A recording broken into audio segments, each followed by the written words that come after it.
Bonjour à tous et bienvenue sur la chaîne YouTube de la Miam Team. Afin d'aider les débutants ainsi que ceux qui aimeraient se lancer dans le clean et la reconstruction, on va faire une série de guides sur les outils Photoshop qu'il faut utiliser pour faire le job. Donc le premier outil que j'ai choisi de vous montrer, ce sera l'outil pinceau, qui est très utile. C'est le premier outil qu'on apprend vraiment à utiliser et il restera utile tout au long de votre carrière de scan trader du coup. Donc une fois qu'il est sélectionné, l'outil pinceau qui se trouve ici, vous avez plusieurs menus de réglage. Donc le premier, il se trouve ici, il vous permet de régler l'épaisseur, la dureté ainsi que la forme de votre pinceau. Vous pouvez également accéder à ce menu en faisant un simple clic droit une fois que vous êtes sur l'image. Donc l'épaisseur, c'est simplement la taille du pinceau, comme vous pouvez le voir. La dureté détermine la force de votre pinceau, si vous voulez. Démonstration, donc ça c'est dureté max. Et ici, c'est qu'une dureté beaucoup plus faible. Voilà. C'est parfois utile dans certains contextes. Mais voilà, vous savez que c'est là. Et un autre moyen de changer ces deux réglages assez rapide, c'est presser Alt et clic droit enfoncé en même temps. Et ensuite, si vous montez de haut en bas, vous pouvez régler la dureté. Et de droite à gauche, vous pouvez régler la taille de votre pinceau. J'utilise ça tout le temps. Voilà. Ensuite, vous avez un deuxième menu qui se trouve ici, qui est beaucoup plus complet. Ici, vous pouvez donc choisir toute une série de pinceaux presets différents. Moi, j'utilise ça jamais, mais vous, comme ça, vous savez que c'est là. Ici, il y a aussi d'autres trucs. Si vous avez aussi toute une série d'options, ça vaudrait la peine de faire une vidéo séparée rien que pour ça. Moi, je l'utilise jamais, donc on va s'en passer. La seule chose qui est vraiment intéressant ici, à savoir, donc c'est le pas. Le pas détermine la vitesse de rafraîchissement de votre pinceau. Dur à dire. Donc voici, donc ici avec un pas de 11, vous allez voir que tous les X, il y a mon pinceau qui se rafraîchit. Si je ralentis ça, voilà. Alors parfois, moi je le mets toujours à 5%. Parce que je trouve pas ça très pratique d'avoir un pinceau qui se met pas très rafraîchit pas très rapidement. Normalement, ça bouffe un petit peu plus de performance de votre PC, mais bon, si vous pouvez le permettre, tant mieux. Parfois, si vous prenez des pinceaux preset, ils arrivent avec des pas beaucoup plus grands, genre 25%, et donc vous ne pas comprendre pourquoi est-ce que vous avez comme un lag dans votre pinceau. Ben voilà, ce sera ça.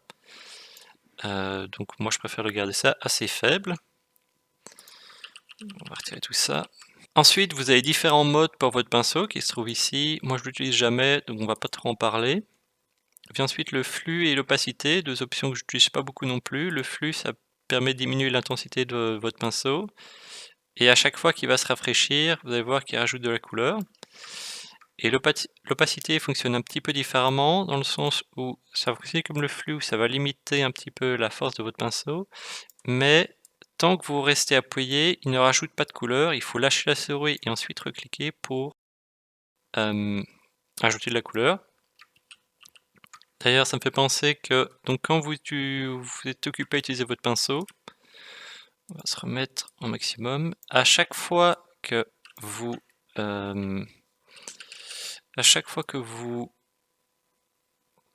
lâchez votre pinceau, ça vous fait commencer. Vous voyez dans l'historique, si je veux retourner en arrière, à chaque fois je peux. Par exemple, si je suis occupé à nettoyer une bulle et qu'ensuite je me foire, eh ben, je peux faire CTRL Z et j'ai toujours ça. Donc ça vaut la peine de lâcher quand même le pinceau de temps en temps juste pour avoir des espèces de points de CE. Bon là dans ce contexte ça paraît inutile, mais vous voyez que d'autres situations c'est quand même nettement plus utile. Donc voilà, ça c'est l'aérographe, on s'en fout. Ensuite vient le lissage. C'est pas une option qui est toujours très utile, mais en fait ça vous rajoute du délai dans votre pinceau, mais un peu comme si vous le traîniez. Donc je fais un exemple ici, donc, je vais prendre cette couleur là.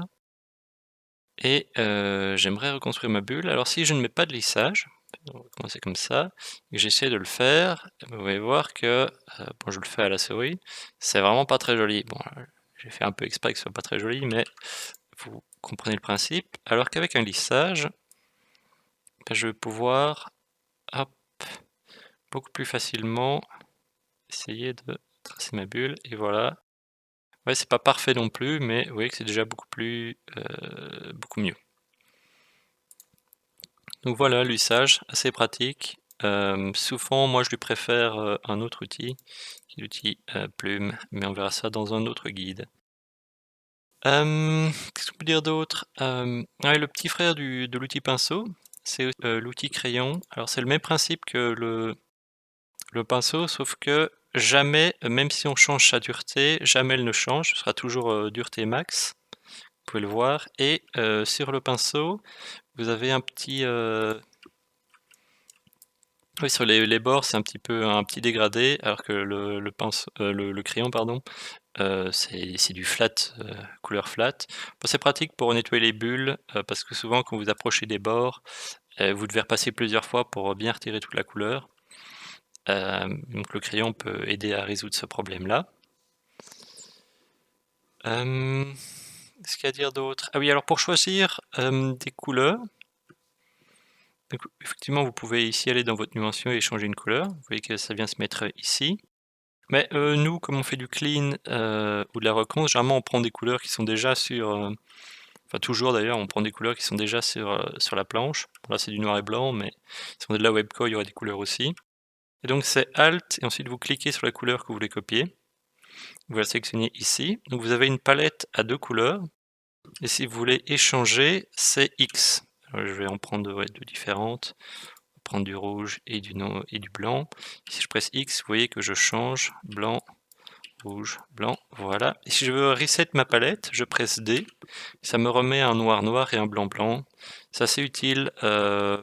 Parfois vous pensez prendre un blanc en cliquant sur une zone de l'image, mais en fait c'est pas un vrai blanc, et donc vous vous retrouvez avec des traînées après. Donc c'est assez pratique d'avoir un vrai blanc et un vrai noir pour faire du clean. Voilà. Autre petit raccourci assez pratique, imaginons que ici vous devez retracer des lignes pour une reconstruction par exemple.